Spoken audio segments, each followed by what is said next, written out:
ప్రియుడితో గడుపుతుంది, పిల్లల్ని కంటుంది. పుట్టిన ప్రతి పిల్లాన్ని చంపి పూడుస్తుంది. హత్యలు చేసి శవాలను మొక్కలకు ఎరువులుగా వేస్తున్న ఓ కామిస్ట్ లేడీ క్రైమ్ కథ ఇది. ఆ ఇద్దరికి పెళ్లితో పనిలేదు. ఆ ఆలోచన కూడా ఇద్దరిలో ఏ ఒక్కరికి లేదు. కలిసుంటూ ఇద్దరు తమ కోరికలు తీర్చుకోవాలి అనుకున్నారు. ఇక ఆ క్రమంలోనే 2 హత్యలు జరిగాయి. అనీషా ఈమె కేరళ త్రిశూర్ జిల్లాలో ఉంటూ ఫార్మా కోర్స్ చేస్తూ ఉంది. అయితే ఓసారి ఫేస్బుక్ చూస్తూ ఉండగా ఆమెకు బావిన్ అనే వ్యక్తి ఫ్రెండ్ రిక్వెస్ట్ పెట్టడం గమనించి అతని ప్రొఫైల్ నచ్చటంతో రిక్వెస్ట్ ని యాక్సెప్ట్ చేసింది. దీంతో బావిన్ అనీషాతో చాటింగ్ మొదలు పెట్టాడు. అలా 2020లో ఇద్దరు ఫేస్బుక్ ద్వారా పరిచయం పెంచుకొని ప్రేమికులుగా మారారు. కలిసి సహజీవనం చేద్దామని డిసైడ్ కూడా అయ్యారు. అందుకే ఇద్దరు కలిసి ఓ ఇంటిని అద్దెకు తీసుకున్నారు. భార్యాభర్తల్లా అక్కడే కలిసి ఉండటం మొదలు పెట్టారు. చదువు పేరుతో అని, ఉద్యోగం పేరుతో బావిన్ ఇంట్లో వాళ్ళని మేనేజ్ చేస్తూ ఆ ఇంట్లో కలిసి ఉంటూ ఉన్నారు. అయితే ఇక్కడ ఈ ఇద్దరిలో ఏ ఒక్కరికి తమ బంధాన్ని పెళ్లి బంధంగా మార్చుకోవాలి అన్న ఆలోచన లేదు. ముఖ్యంగా అనికి శరీరం శృంగారాన్ని కోరుకుంటుంది. ఆ శృంగార కోరికల్ని బావిపై మోజుతో అతనితో తీర్చుకోవాలి అనుకుంది. మోజు తీరిపోయాక అప్పుడు వేరే వాడితో పెళ్లి గురించి ఆలోచిద్దాం అనుకుంది. అయితే మరో పక్క బావికి అనిని పెళ్లి చేసుకునే ఉద్దేశం లేకపోయినా ఆమె అంటే మోజు పెంచుకున్నాడు. అందుకే ఆమెను జీవితాంతం తనతోనే ఉంచుకోవాలి, ఆమె మరొకరితో వెళ్లకుండా చూసుకోవాలి అనుకున్నాడు. అలా ఎవరి స్వార్థాలతో వాళ్ళు కలిసి కల్తీ కాపురం చేస్తున్నారు. పగలకి రాత్రికి తేడా లేకుండా శృంగార శ్రామికుల్లా కష్టపడుతూ ఉండటంతో అని గర్భవతి అయింది. మరి పెళ్లి చేసుకునే ఉద్దేశము, పిల్లల్ని కనే ఉద్దేశమే లేనప్పుడు గర్భం రాకుండా జాగ్రత్త పడాలి కదా. కానీ ఇద్దరిలో ఏ ఒక్కరూ ఆ పని చేయలేదు. ఫలితంగా అని గర్భవతి అయింది. ప్రియుడికి విషయం చెప్పింది. అయితే ఇక్కడే ఇద్దరిలో ఏ ఒక్కరూ కూడా ఆ గర్భాన్ని సీరియస్ గా తీసుకోలేదు. డాక్టర్ ని సంప్రదించి గర్భాన్ని తీయించుకోవాలంటే తామిద్దరం భార్యాభర్తలం కాదుగా అని ఆలోచించారో, లేక కడుపు వస్తే వచ్చిందిలే, బిడ్డను కన్నాక ఆ బిడ్డ సంగతి ఆలోచిద్దాం అనుకున్నారో ఏమో కానీ వచ్చిన గర్భాన్ని అయిష్టంగానే మోసింది అని. అయితే ఈ క్రమంలోనే ఈ అని చుట్టుపక్కల ఉండేవారు ఆమె పొట్టను గమనించారు.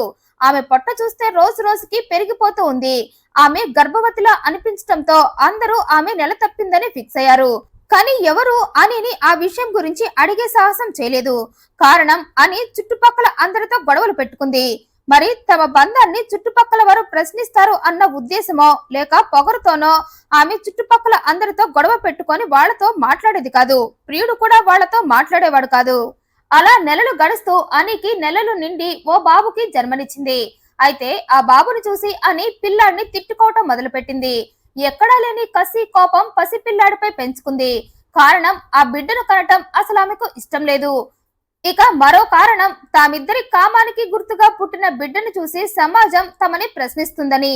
ఈ 2 కారణాల వల్ల అని బిడ్డను చంపి వదిలించుకోవాలి అనుకుంది. అయితే ఈ రాక్షసి తల్లి చేతుల్లో తన ప్రాణాలు విడవటం ఇష్టం లేక ఆ బాబు పుట్టిన కొద్దిసేపటికే ఊపిరాడక చనిపోయాడు. బొడ్డు పేగు మెడకు చుట్టుకొని పుట్టటంతో ఊపిరాడక చనిపోయాడు. ఇక పుట్టిన బాబు చనిపోగానే ఆమె ఆనందించింది. వెంటనే ప్రియుడితో ఈ బిడ్డ కోల మనకు వదిలిపోయింది, నేను చంపాలి అనుకున్న టైంకి పిల్లాడే చనిపోయాడు, ఇప్పుడు ఈ బాబును పాతేసి నేను చేసిన పాపాన్ని కడిగేసుకుంటా అంది. చనిపోయిన ఆ బిడ్డని ఇంటి ప్రాంగణంలో ఉన్న పెరట్లో గొయ్యి తవ్వి పూడ్చి పైన ఫ్రెష్ గా మొక్కలు పెట్టింది. అలా పిల్లాడి శవాన్నే ఆ మొక్కలకు ఎరువులుగా వేసి పెంచుతుంది. అలా మరో 2 సంవత్సరాలు గడిచాయి. మళ్ళీ అని గర్భవతి అయింది. మొదటిసారి అనుభవంతో కనీసం ఆమె జాగ్రత్త కూడా పడలేదు. ప్రియుడు కూడా సేమ్. వీరిద్దరికి కామం తీరితే చాలు, మిగతా విషయాలు నథింగ్. ప్రాణం విలువ అసలే తెలీదు. అందుకే అని మళ్ళీ తను గర్భవతి అని తెలిసినా అస్సలు భయపడలేదు. బిడ్డ పుట్టగానే చంపేసి సేమ్ మొదటి బిడ్డను పాతినట్లు పాతి పెడదాం అనుకుంది. అలా అనుకునే బిడ్డను మోస్తూ ఉండగా ఆమె పొట్ట మళ్ళీ పెద్దదవటం చుట్టుపక్కల వారంతా గమనించారు. ముఖ్యంగా అని ఇంటి పక్కన ఉండే ఓ మహిళ ఆ విషయాన్ని బాగా గమనించి చుట్టుపక్కల వారికి కంప్లీట్ ఇన్ఫర్మేషన్ ఇస్తూ ఉంది. అని పొట్ట మళ్ళీ పెద్దగా అవుతుంది. ఆమె మళ్ళీ గర్భవతి అయింది. మొదటిసారి గర్భవతి అయ్యి బిడ్డను కని ఆ బిడ్డను ఏం చేసిందో తెలీదు. ఇప్పుడు మళ్ళీ గర్భవతి అయింది. ఈసారి బిడ్డను ఏం చేస్తుందో తెలియదంటూ చుట్టుపక్కల వారితో అనడం మొదలుపెట్టింది. దీంతో ఈ విషయం అని చెవిన పడింది. అయితే అప్పటికే ఆమెకు నెలలు నిండుతూ ఉండటంతో ఈ టైంలో వాళ్లతో గొడవ పడితే తన గర్భం బయటపడుతుందన్న ఉద్దేశంతో అప్పుడు సైలెంట్ గా ఉండి నెలలు నిండగానే బిడ్డను కనింది. అయితే సరిగ్గా ఈ టైంలోనే అని ఇంటి పక్కన ఆవిడకు అనుమానం బాగా పెరిగింది. నిన్నటి దాకా పెద్ద కడుపుతో తిరిగిన అని నెక్స్ట్ డేకి అసలు పొట్ట లేకుండా తిరుగుతూ ఉండటంతో ఆమె అనుమానం బాగా పెరిగి ఆ విషయం చుట్టుపక్కల వారికి చెప్పటం మొదలుపెట్టింది. అయితే ఈ విషయం అని దృష్టికి మళ్లీ రావటంతో ఇంటి పక్క ఆవిడ చుట్టుపక్కల వాళ్ల నోళ్లు మోయించాలని అని పోలీస్ స్టేషన్ కి వెళ్లి పక్కింటి ఆవిడ తనపై లేనిపోని అసభ్యకర వ్యాఖ్యలు చేస్తూ తన పరువు తీస్తుందని తన తప్పు బయటకు రాకుండా రివర్స్ లో ఆమెపైనే కేసు పెట్టింది. అయితే పోలీసులు ఎంక్వైరీకి వస్తే తన ఇంట్లో బిడ్డ ఉన్న విషయం బయట పడిపోతుందని వెంటనే ఆ బిడ్డను చంపాలి అనుకుంది. అలా 2024లో మరోసారి బిడ్డను కన్న ఆ పిల్లాన్ని చూసి కక్ష పెంచుకుంది. పైగా బిడ్డ ఏడుస్తూ ఉండటం చూసి భరించలేకపోయింది. బిడ్డ గురించి ఎవరైనా అడిగితే తన దగ్గర సమాధానం లేదని, ఆ బిడ్డ తనకు భారమే అని ఆ బిడ్డను తన చేతులతో తానే గొంతునులిమి చంపేసింది. ఆ విషయం ప్రియుడికి చెప్పి గార్డెన్ లో గొయ్యి రెడీ చేయమంది. దీంతో ప్రియుడు తన ఇంటి ప్రాంగణంలో ఉన్న గార్డెన్ లో గొయ్యి తీశాడు. ఇక సేమ్ మొదటి బిడ్డను పూడ్చిన విధంగానే రెండవ బిడ్డను కూడా పూర్తి చేసింది అని. ఆ తర్వాత మళ్ళీ సేమ్ ఆట. ప్రియుడితో కామవాంఛలు తీర్చుకుంటూ ఉంది. అయితే ఈ క్రమంలోనే ఈ ప్రేమికులిద్దరికి గొడవలు మొదలయ్యాయి. అప్పుడప్పుడు వీళ్ల మధ్య గొడవలు జరిగినా ఇద్దరికి ఉన్న మితిమీరిన కామం కోసం కాంప్రమైజ్ అయ్యేవారు. కానీ ఇప్పుడు మాత్రం పరిస్థితి మారిపోయింది. కామానికన్నా ఇద్దరు కయ్యానికే కాలు దువ్వుతున్నారు. మరీ ముఖ్యంగా అని ప్రియుడి మీద మోజు తీరిపోయింది. మరి అందుకే ప్రియుడిని బదిలించుకొని హ్యాపీగా పెళ్లి చేసుకొని సెటిల్ అవ్వాలి అనుకుంది. ఇక ఈ విషయం బావికి తెలిసింది. అని దగ్గర 2 ఫోన్లు ఉండటం, ఆమె మరో ఫోన్ లో సీక్రెట్ గా మాట్లాడటం గమనించాడు. అని తనని వదిలేసి మరొకరిని చూసుకుందని అనుమానించాడు. అందుకే ఆమె తన చెయ్యి పూర్తిగా దాటక ముందే ఆమెను తిరిగి తన బానిసలా చేసుకుని జీవితాంతం ఆమె తనతోనే ఉండిపోయేలా చెయ్యాలి అని భావించాడు. అందుకే అని దగ్గరకు వెళ్లి, మనం 2 పిల్లల్ని అలా పాతేశాం కదా, కానీ ఆ పిల్లలిద్దరి కర్మకాండలు మనం జరిపించలేదు. అలాంటప్పుడు ఆ పిల్లల ఆత్మలు మోక్షం పొందవు కదా. ఆ 2 ఆత్మలు మన చుట్టే ఘోష పెడుతూ తిరుగుతూ ఉంటాయి. ఆ పాపం మనకెందుకు? అందుకే నువ్వు పిల్లలను పాతిన చోటకు వెళ్లి వారి అస్థికలను తీసుకురా. అవి తీసుకువెళ్లి నేను శాస్త్రోక్తంగా కర్మకాండలు జరిపిస్తా అన్నాడు.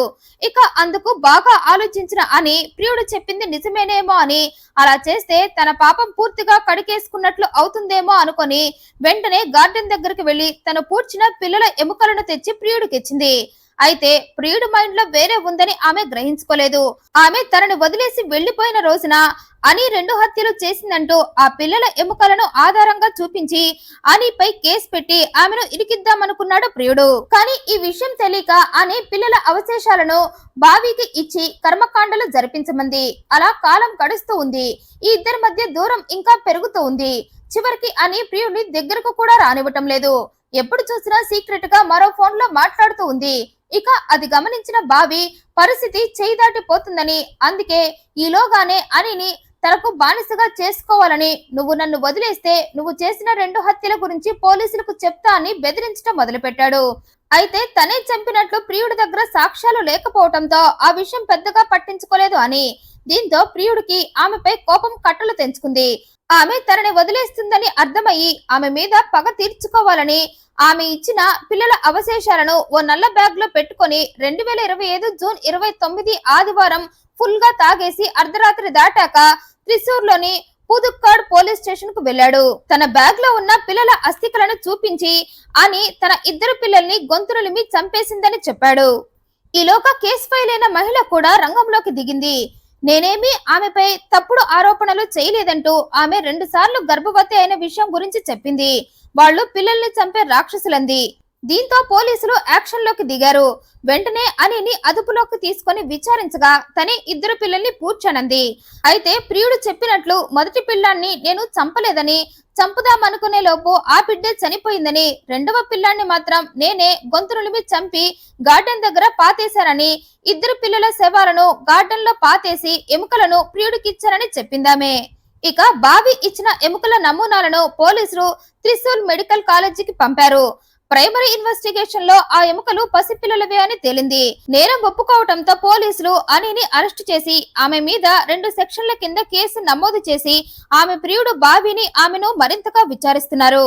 ఈ వీడియోపై మీ అభిప్రాయాన్ని కమెంట్ రూపంలో తెలియజేయండి. మరింత ఇంట్రెస్టింగ్ అండ్ జెన్యూన్ ఇన్ఫర్మేషన్ కోసం ఈ వీడియోను లైక్ చేయండి, షేర్ చేయండి, ఛానల్ సబ్స్క్రైబ్ చేయండి. Thank you for watching.